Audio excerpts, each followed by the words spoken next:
welcome back to my YouTube channel. Videonya yang ngomong yang mana? Kali ini temanya tentang pendidikan. Menurut kamu pendidikan di Indonesia seperti apa sih, baik gurunya atau sistem pendidikannya gimana menurut kamu? Sangat buruk sih buat saya. Kenapa bisa buruk seperti itu? Ya gimana ya? Dari siswanya aja ya, untuk pelajaran yang sangat mudah aja dia tidak mengerti. Apa itu? Kayak contohnya bahasa Indonesia aja, untuk yang dimaksud dengan antonim aja mereka tidak mengerti. Terus apa lagi? Ya kan? Terus apa lagi? Ayo menggoreng salah. Ya itu untuk hal kecilnya aja ya. Kalau untuk yang lain tuh, ya istilahnya banyak lah. Kalau untuk menjelaskan bingung satu-satu ya pasti banyak. Kayak matematika aja, untuk tambahan aja untuk kelas, harusnya kan kayak kelas 4, kelas 5 tuh udah paham ya untuk tambah-tambahan. Mereka tuh kadang-kadang masih bingung gitu loh. Oke. Itu aja. Ya yang saya tahu sementara itu, karena tidak terlalu mendalam. Kalau dari sistemnya kamu tahu nggak? Kalau dari sistemnya mungkin dari misternya sendiri bisa menjelaskan. Kamu pernah dengar istilah, pernah nggak dengar istilah tentara honorer, dokter honorer? Nggak pernah kan? Ya belum pernah sih. Emang nggak ada. Yang ada tuh hanya guru honorer. Ya yang saya tahu guru honorer. Kalau untuk tentara kayak polisi itu belum pernah dengar sih. Iya. Tapi emangnya ada kan? Nggak ada. Kenapa aku ngomong kayak gitu? Itu Karena diberlakukan. bukan. Kenapa aku ngomong gitu? Karena gaji guru ya, ibaratnya kalau untuk honorer tuh kecil lah, minim ya. Harus berjuang dulu biar bisa ASN, biar bisa update 3K, biar bisa PNS itu butuh waktu dan usaha. Makanya gimana ya? Sedangkan orang aja sudah naik gaji, ibaratnya dia udah ASN, sudah honorer juga, tetap dipotong pajak, bayangin. Tetap ada potongannya. Ada potongan pajak, ibaratnya pemerintah ini nyari untungnya dari pajak salah satunya. Makanya aku bilang sistem pendidikan Indonesia ini belum baik sih menurut saya, karena alangkah baiknya tuh guru-guru disejahterakan ekonominya ya, supaya kayak kami ini nggak cari kerja macam-macam. Ya walaupun aku jadi ASN suatu saat nanti, aku tidak akan meninggalkan kerjaanku sebagai musisi, tidak akan kutinggalkan, malah akan terus meningkatkan tabungan biar bisa buka usaha gitu kan.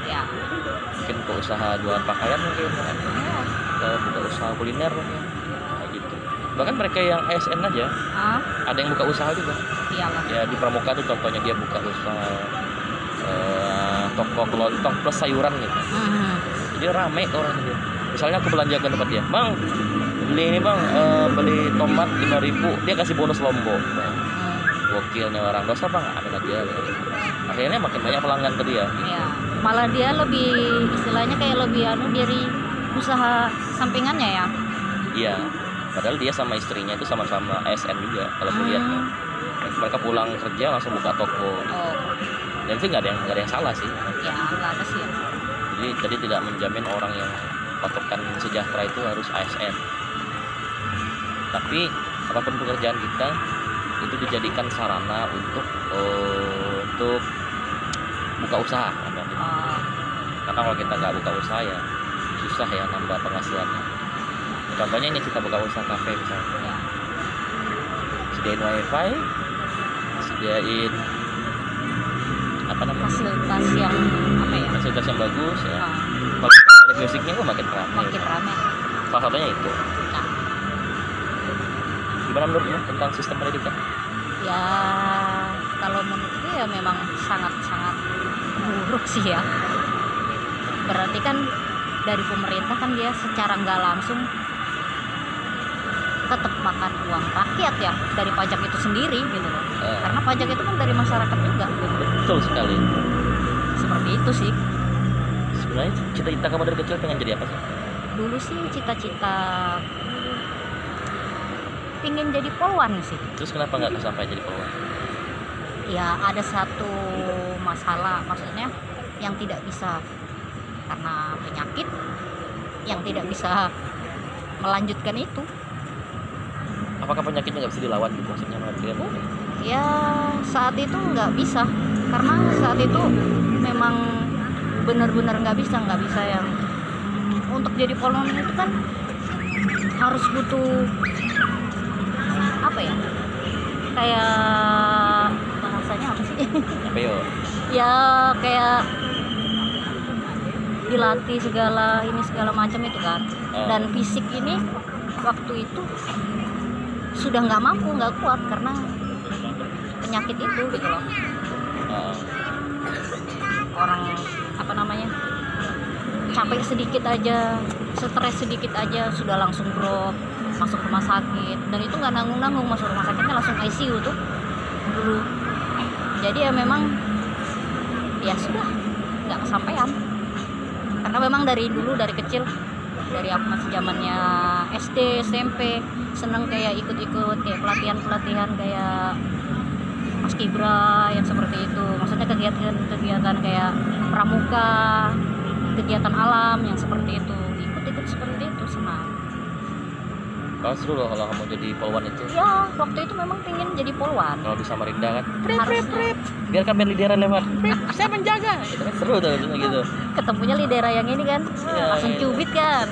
Stop, razia vokalis ganteng. Gitu. Mana yang ganteng? Coba lihat yang ganteng. Mana yang ganteng? Oh, enggak kelihatan. Yang ganteng mana? Siapa ya? Nggak tahu yang mana yang ganteng. Kan contoh ya kan. Contoh. Kirain.